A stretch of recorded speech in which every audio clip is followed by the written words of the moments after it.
Hello guys, we are back with our next lecture. In this lecture, let us discuss in detail about fork command, guys. Okay, so this is one of the most interesting and easy command, guys. Okay, so the main reason why we use this fork command is so assume that you are using or you created a particular program in which you need to duplicate the program at some moments of time.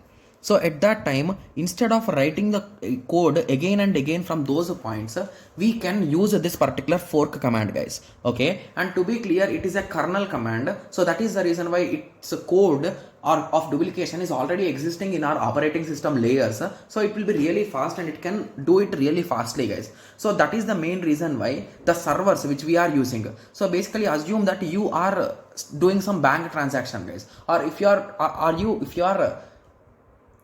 if you are using IRCTC or any kind of good websites, so they all use this fork command to duplicate, guys. So basically each and every person or each and every visitor will get a particular thread, and that thread, so basically thread is like your key, guys. So that thread is mandatory for you to work with the website. So that thread is going to store all the data or all the things which you are doing. Okay, yes. So you can assume in this way. So there will be some threads in a bag. So from those threads, when a visitor comes, he will pick a thread and he will take it with his work. So once his work is done, he will submit the thread back to it. Okay, yes. So basically these threads are made by using this fork command only. Okay, and these threads are limited based on the traffic of the website. So if that website is on a huge domain, so at that time the threads will be really a lot, guys. But if that website is on a small scale, when sometimes we see, right, so the website will not load, it will take long time because the thread is not available. So that is a concept here. Okay, yes. So in number of I'll be going through the theory, then we'll be solving one or two problems, guys. So the main thing with respect to this topic is you need to be perfect with those problems. Those are really easy, but you need to have some conceptual understanding. That's it. Okay, yes. Okay, so in number of applications, especially in those where work is a repetitive nature, like a web server, that is with every client we have to run the similar type of work, right? Yes. So in these kind of things we use a fork. So code has a create a separate process every time for serving a new request. So it must be a better solution that instead of creating a new process every time from scratch, we must have a short command using which the same logic is done. So the work is done by this fork command, guys. So fork is a system command. I think we already learnt about system calls, right? So this fork is also a system call, guys. Okay, which the entire image of the process can be copied and we create a new process. This idea helps us to complete the creation of a new process in a speed, right? Yes. So after creating the process, we must have a mechanism to identify whether in a newly created process, which one is a child and which one is parent. So assume that I created two copies, right? So among these two, from which the copy has been made should be known, right? So that is the reason why we give tags for these two people. So this guy is parent and this guy is a child. So whoever is a parent, he will return one, guys. Okay. So if a forked a child returns 0, then it is a child. If a fork returns 1, it is a parent. Got it? Yes. And using programmer level language coding, we can change the code of a child process to behave as a new process. So if you want to fork the child, you can do that also. Okay. So based on your coding requirements, you will do it, guys. Okay. Yes. So now let us understand with an example, guys. Okay, so the advantage here is it will be relatively easy to manage, right? Yes. And the disadvantage here is it increases the burden for the operating system, because who is going to create these all fork things, guys? So the operating system should take care of these things now, right? Yes. So that is the reason why operating system will have some burden and it's a bit slow and it will take some time, guys. Even though it is a system call, it will take some time. Okay, yes. So let us take a small example, guys. Okay, so I brought two examples for us to solve. So let us solve the first example. Okay, so assume that the given command is, so every time draw these commands in some bubbles, guys, so that it will be clear for you. So it says print of A, fork, print of B, fork, print of C, fork, print of D. So assume that these are the four things which are given in the question. And they are asking what is the output sequence. Okay, so what will be the output sequence, guys? So let us start. So what is the first step? Sorry. sorry for that. So what is the first step, guys? It is a print a. So it is going to print that particular variable a. Done? Done. So now what is the next step? It is a fork. So what fork will do? It will create a duplicate of this particular process. So print of a b, fork, print of a c, fork, print of a d. Okay, so this is the thing, right? Yes. So now what will happen? So again, so now which process you will continue execution first, guys? We will continue this process, right? Yes. So now it will print that b. After that, fork will be done. So now again fork will create a child process for this. So now print of a c, fork, print of d. So basically this is a parent and this is a child as well as parent. This is a now child. Okay. So now moving on, this will print a c. Okay. So now again fork. So again this will create a print of a d. So again this guy has also become parent. Okay. So now this child process is having only print d. So it is going to print d. So now this whole thing is done. So now you will track back. So now this print d will be done. So again you will print d. So now again this is also done. So you will track back. So now print a c, you will print a c. So after that again we are having fork. So again you are going to perform fork and you will do print of d again. So now print of d again. So now again you will track back, again print of d. Okay. So now this whole thing is done. So now you will again track back. Okay. So now you will do print of b again. Okay. So after that again we are having fork. Okay. So as there is a low space, so I am directly writing here, guys. Okay. So now it is a print of a c, right? Sorry, it is a fork, right? Yes. So fork command will say that, yeah, print of a c. Okay. Then a fork and then print of c. Sorry, print of d. Okay. So now let us understand. So now we are going to print a c. Okay. Then we are going to perform fork. So fork will do print of d again. So now again print of d, again print of d, again a track back, again print of c, again a fork.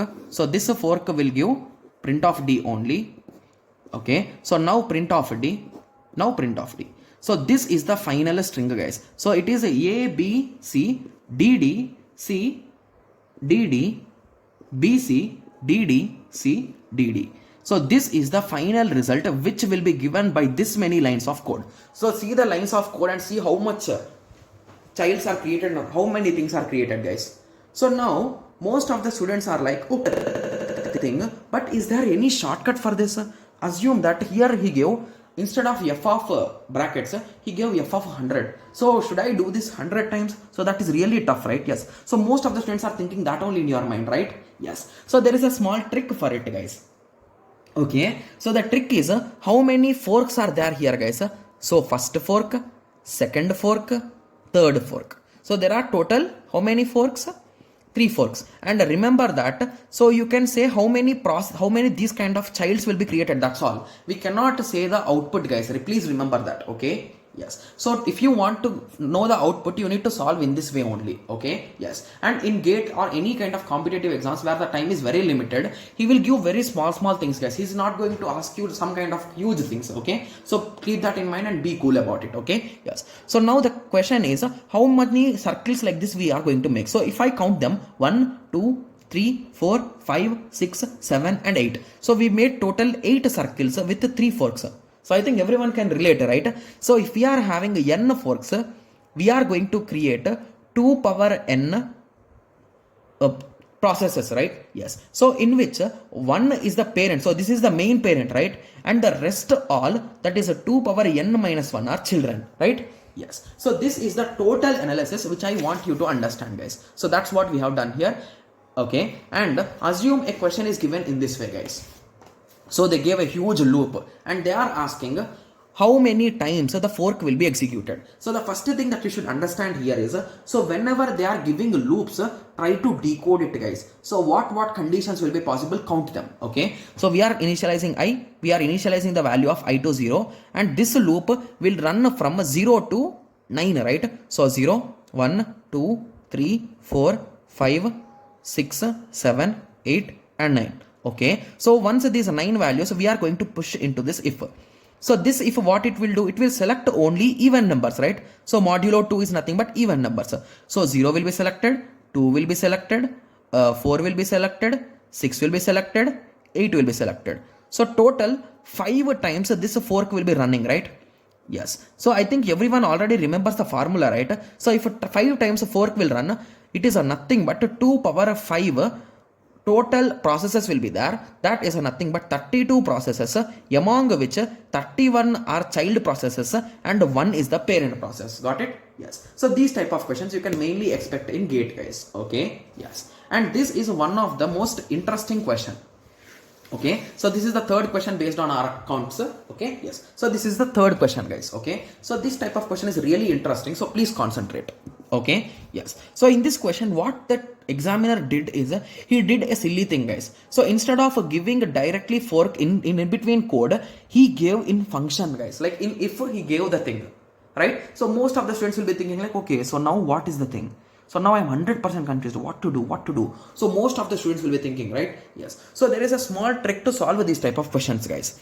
So the first thing that you should understand here is, so fork, if I run, it is going to create a child process and the parent will continue as a parent, right? Yes. So what the child will return, guys, recall. So the child will always return 0, right?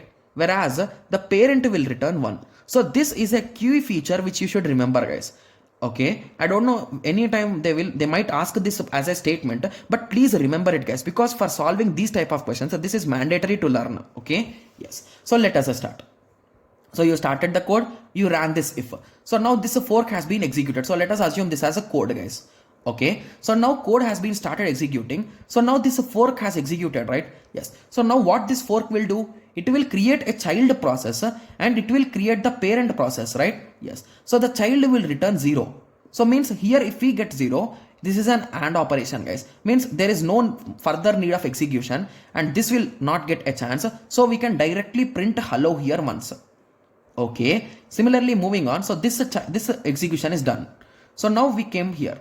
So now this parent is having 1. So that is a safe now. So now this fork. So this fork will also create a child, again a parent, but this child is again having 0. So here we got 1, but as here we got 0, again it is not executed, and again you come to this hello again. So this hello will execute again, right? Yes. When it comes to this parent, where 1 is there. So 1, 1. So both of them are 1. So indirectly this is again going to be parent, and again 2 childs will be there, right? So the child and the parent. So this child is going to do what, guys? Okay, so just give me a second. Okay, so this child will do what? So this child is going to go, sorry, just give me a second. Okay, so this is for this, right? So this is for this. So this is for this, right? So now a child has been created and the parent has been created. So he returned 0 and he returned 1. But there is nothing to check here. So directly hello will be printed here, right? So hello will be printed here. Hello will be printed here.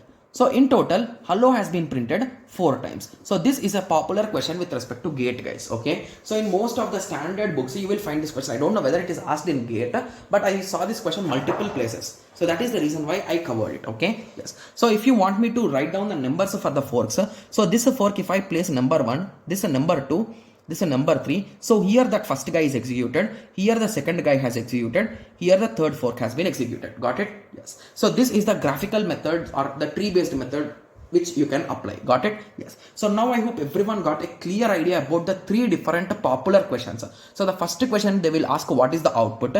The second question they will just ask how many times, how many children or how many total parent and children will be formed, and the third one will be how many times a particular thing will be printed or something. Okay. Yes. So I hope everyone got a clear idea with respect to this question, right?